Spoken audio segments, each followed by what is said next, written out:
রাজ্যে Trinamool out, BJP in. ক্ষমতার মসনদে বিজেপি। এরপর থেকেই দলীয় সংগঠনকে মজবুত করতে আসরে নেমেছে বিজেপি নেতৃত্ব। সোমবার ভারতীয় জনতা পার্টির উত্তর দিনাজপুর জেলা সংখ্যালঘু মোর্চার বিশেষ সাংগঠনিক বৈঠক অনুষ্ঠিত হলো ডালখোলা। এদিন স্থানীয় একটি বেসরকারি ভবনে অনুষ্ঠিত হওয়া এই বৈঠকে উপস্থিত ছিলেন বিজেপির সংখ্যালঘু মোর্চার রাজ্য সভাপতি আলী হোসেন, বিজেপির জেলা সভাপতি নিমাই কবিরাজ, সংখ্যালঘু মোর্চার জেলা সভাপতি আব্দুল জলিল সহ সংখ্যালঘু মোর্চার জেলার বিভিন্ন মণ্ডলের পদাধিকারীরা। এদিনের বৈঠকে উপস্থিত সংগঠনের প্রতিনিধিদের দলীয় বিভিন্ন কর্মসূচি নিয়ে আলোচনা করার পাশাপাশি সংগঠনকে মজবুত করার আহ্বান জানান উপস্থিত নেতৃত্ব। পাশাপাশি আগামীতে পঞ্চায়েত ও বিভিন্ন পৌরসভার নির্বাচনে দলকে মজবুত করার বিষয়ে আলোচনা করা হয় এদিনের সভায়। ভারতীয় জনতা পার্টির শাখা সংগঠন সংখ্যালঘু মোর্চা এরকম 7খানা মোর্চা রয়েছে। যুব মোর্চা, মহিলা মোর্চা, কিষাণ মোর্চা, এরকম মোর্চার মধ্যে মাইনরিটি মোর্চা অন্যতম। আজ মাইনরিটি মোর্চার বিশেষ একটা সম্মেলন আমরা এই ঘরে করলাম করণদিঘিতে, এবং এই সম্মেলনে আমরা একটা বিষয় আমরা বলার চেষ্টা করেছি যে বিজেপি কি এবং কেন, বিজেপি কেন সংখ্যালঘু ভাইরা করবে, তার জন্য সংখ্যালঘু ভাইদের কিছু আলোচনা করা দরকার রয়েছে। আমরা তাদেরকে ডেকে দলের নীতি, আদর্শ, ইতিহাস, বিকাশ সব কিছু আমরা আলোচনা করে আমরা সংখ্যালঘু ভাইদের বোঝানোর চেষ্টা করলাম। এবং আগামী দিনে এগুলো শোনার পর আমরা প্রত্যেকটা মণ্ডলে মণ্ডলে গিয়ে একইভাবে বিজেপির মাইনরিটি কর্মীদের নিয়ে এই আলোচনাগুলো তারা তুলে ধরবেন মণ্ডল প্রেসিডেন্টরা।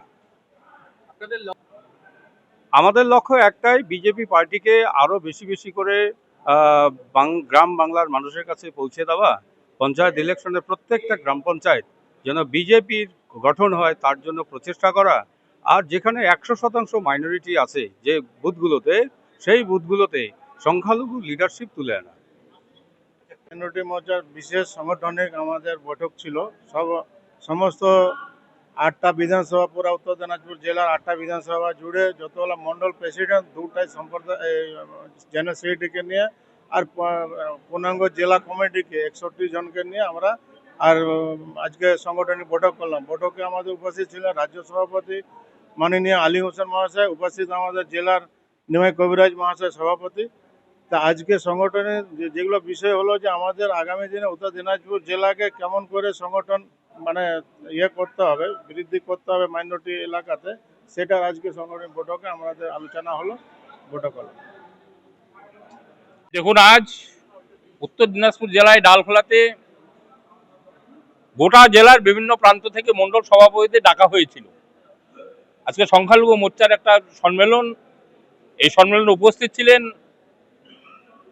প্রদেশ সভাপতি সংখ্যালঘুর মাননীয় আলী হোসেন মহাশয়, তার উপস্থিতিতে এবং জেলার সমস্ত নেতৃত্বের উপস্থিতিতে আজকের এই সংখ্যালঘুর বিশেষ সাংগঠনিক সভা, এবং যে সভার মাধ্যমে সমস্ত সংখ্যালঘু ভাইদের কাছে বার্তা পৌঁছে দেওয়া। আপনাদের মাধ্যমে আমরা এই বার্তা পৌঁছে দিতে চাই, ভারতীয় জনতা পার্টির সরকার সংখ্যালঘুদের নিয়ে একই যোগে এই পশ্চিমবাংলাকে উন্নয়ন করবার লক্ষ্যে আমার পশ্চিমবাংলার সরকার যে পরিকল্পনা নিয়েছে, সেই পরিকল্পনাকে বাস্তব রূপ দেওয়ার জন্য সমস্ত সংখ্যালঘু ভাইদের কাছে আমরা বার্তা পৌঁছে দিতে চাই। আগামী দিনে উত্তর দিনাজপুর জেলার বিভিন্ন গ্রামে গ্রামে যেই সব জায়গায় 80% থেকে 100% সংখ্যালঘু মানুষের বাস, সেই সব জায়গায় ভারতীয় জনতা পার্টিকে প্রতিষ্ঠিত করতে হবে। এবং তার জন্য ভারতীয় জনতা পার্টির সংখ্যালঘুর কার্যকর্তা যারা, তারা আগামী দিনে যথেষ্ট প্রয়াসের মাধ্যমে সেই সব জায়গায় সংগঠনের বিস্তার ঘটাবে।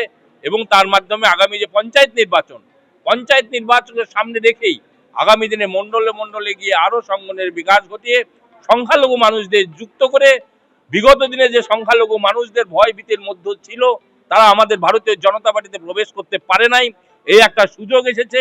আর ভয়ের কোনো কারণ নেই। পশ্চিমবাংলায় বিজেপির সরকার, সমস্ত সংখ্যালঘু ভাইয়েরা দুহাত উজাড় করে আগামী দিনে সংগঠনকে শক্তিশালী করবার জন্য এগিয়ে আসবে। পঞ্চায়েত নির্বাচনে ভোট দিয়ে নিশ্চয়ই সমস্ত সংখ্যালঘু এলাকায় ভারতীয় জনতা পার্টির গ্রাম পঞ্চায়েত প্রতিনিধি, ভারতীয় জনতা পার্টির প্রধান, ভারতীয় জনতা পার্টির পঞ্চায়েত সমিতি থেকে শুরু করে সর্বস্তরে প্রতিনিধিত্ব করার সুযোগ পেয়ে হিন্দু মুসলমান একই সঙ্গে কাঁধে কাঁধ মিলিয়ে এই বাংলাকে সোনার বাংলা গড়ে তোলার লক্ষ্যে